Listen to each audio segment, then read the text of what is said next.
So today we'll be doing a feeding video, and someone over there molted, and look who's out. Cool.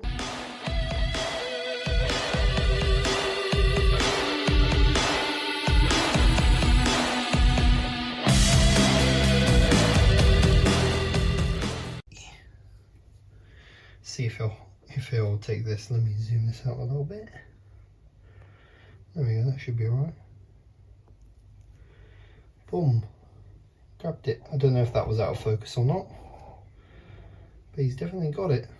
And this gives me a little bit of an opportunity to give him a bit of water. And yes, he does have a water dish, but he's filled it up. Like every Asian that I know, try and eat the water. So I sort of just do like one side of the enclosure. Now take his little bowl out, empty it of dirt.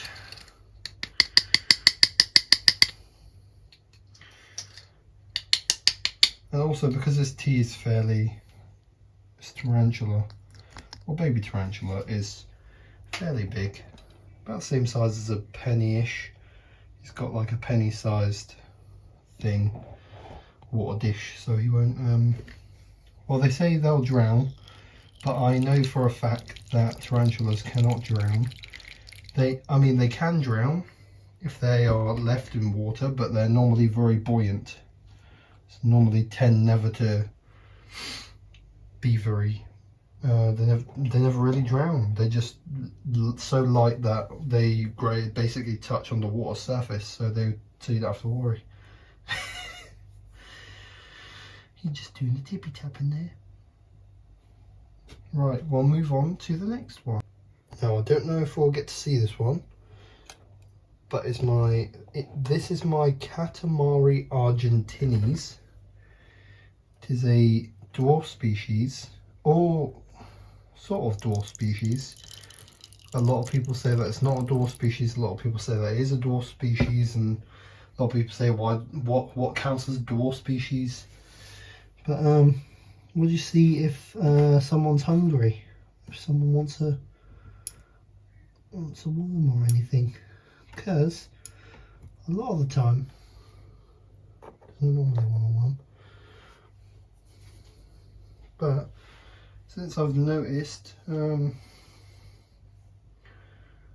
haven't been doing very well for a while, or at least I thought it was a bit off, and it turns out he just needed a bit of rehydrating.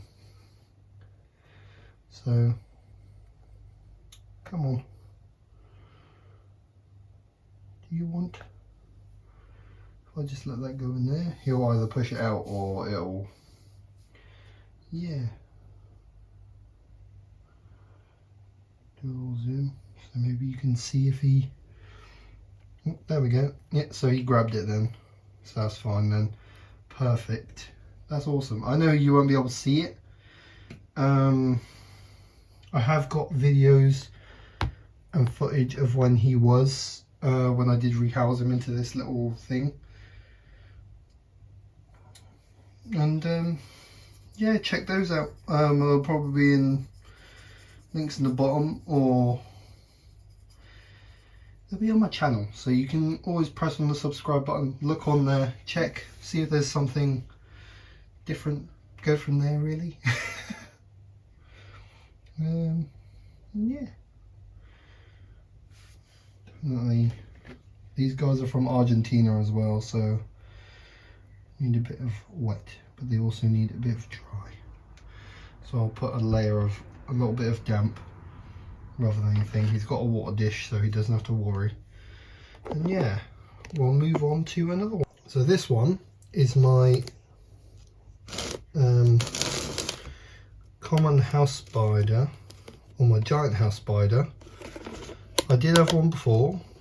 This is one that I found around the house as a little baby, and I've since kept it. And I know you're not supposed to keep pest spiders with your normal spiders, not a lot of the time anyway, because they can carry pests, but a lot of the time spiders don't necessarily always carry pests. So I just shuffle this way. There we are, you'll be able to see it. do a little zoom. Ooh, that's a bit far. Now my phone's having a moment.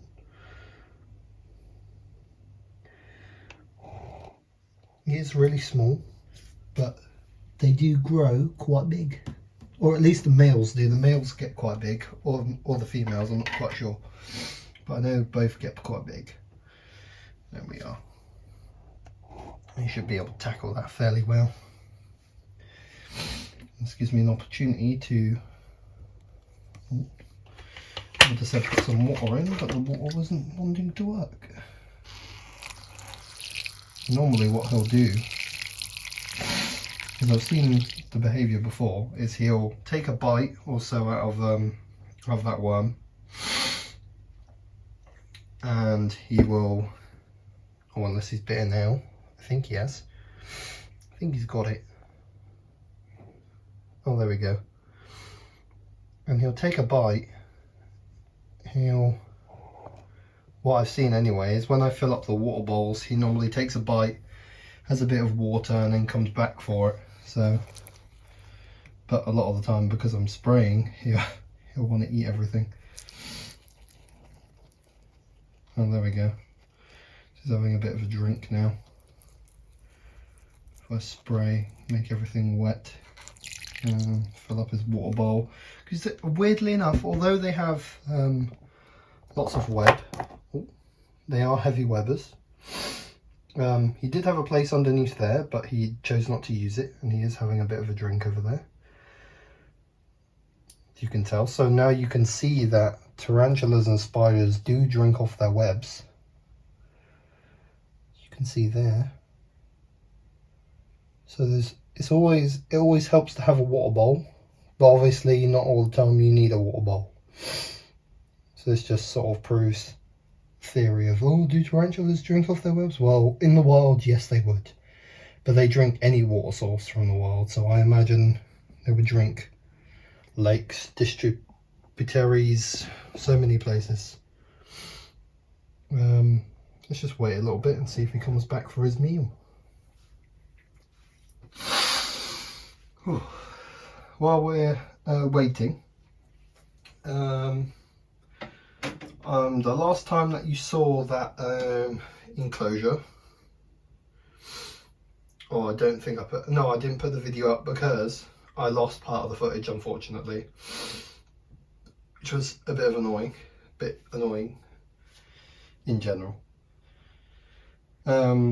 Basically with the PR Minia one, that I have, it's an Exoterra 8x8x12 inch or something like that, or sen, I don't know, I think it's inches, I didn't really know, but our PR Minia's new house, I've basically painted the back of it so it is like a greeny black, so in theory it will hopefully make it feel a little more like home, because it will be sort of greeny black.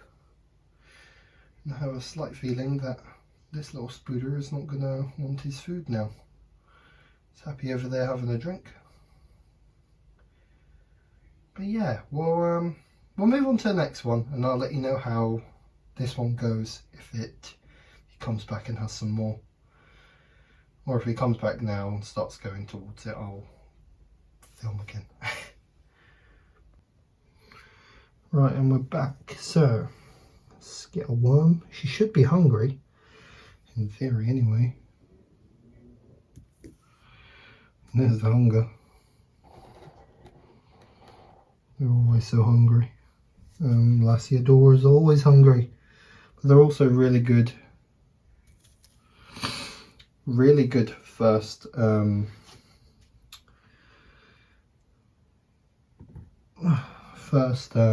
tarantulas. Oh, sorry, didn't mean to drop that one on you. Yeah, they are really good first tarantulas, only because they are, with their hardiness and everything, you can get them quite cheap, as well as the fact that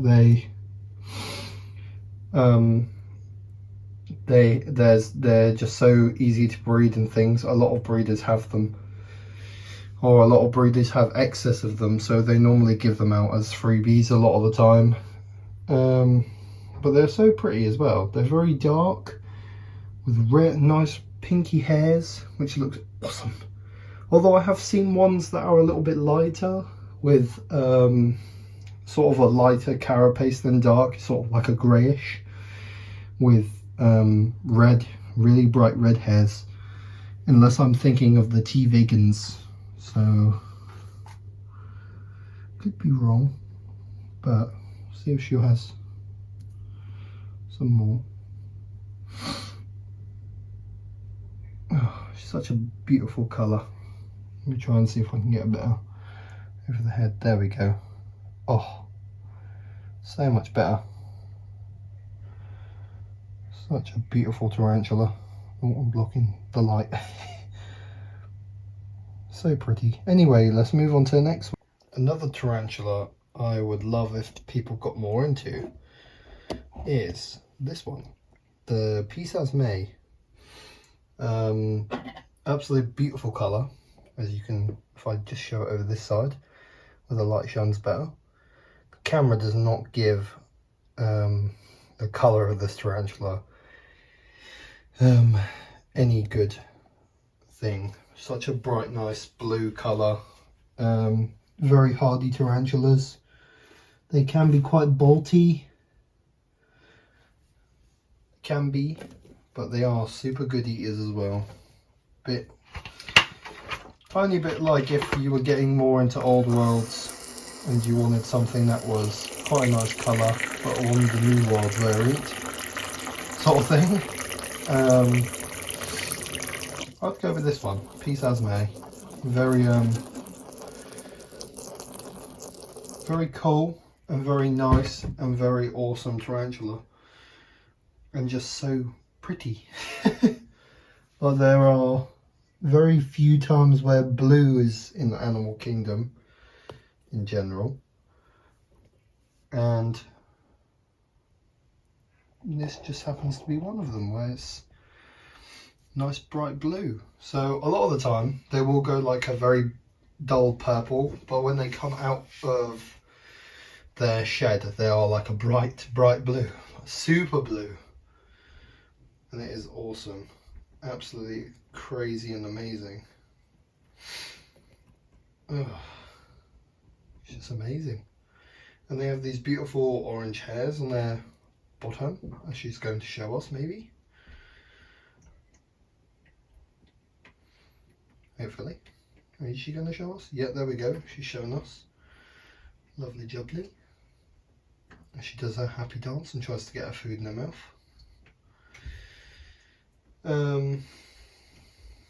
Again, another tarantula that is very underrated, I think. At least I think. I think more overrated tarantulas are like Brachypelma hamori, Brachypelma smithi, anything that's more like common, really. Pisas Mays are never really common. I don't see a lot of people talking about them, which is unfortunate. I think Acanthus gyrus are are a bit underappreciated a bit, but these guys are so overlooked all the time. They're just so cool, but I don't hear enough people talking about them, so there is that. Anyway, I'll move on. Here's a dwarf tarantula of mine that we didn't get to see last time. Was Conicha bruniceps. She is unfortunately just down there again, having a little hideaway, but we'll see if we can get her out with a worm, if we can find one more her size, one that's not sort of half dead. Normally I throw away the dead ones, or I give them all at sort of the end of a batch. I will give them all to my woodlice, and they will be sorted from there and probably all be eaten. But yeah, let's see. She'll have this one. Also, if you're wondering what the white bits on them are, they have porridge oats in their enclosure so they can eat. Also, she'll come out for a bit of yum yums. But look at that. They're called the pygmy fireleg, as their common name is. And she'll be fine with that easily. It's not, yeah, I know it's really big, or it looks really big, but she'll happily take it down without even trying. Or well, more like trying a little bit harder. But she'll still grab it. Yeah, there we go. And she's a beautiful, very underrated as well. Don't see a lot of them. They are on the spider shop, I believe, for, well, I don't know about sale, but they are on sale. Again, another very good tarantula. But we'll wrap up the video here. I know it's quite short. I do need to get some more worms, so that's partly why. And yeah, I'll see you guys in another episode. So, is that what I'm calling it now? In another feeding video or rehousing or something. Another tarantula video. Anyway, goodbye.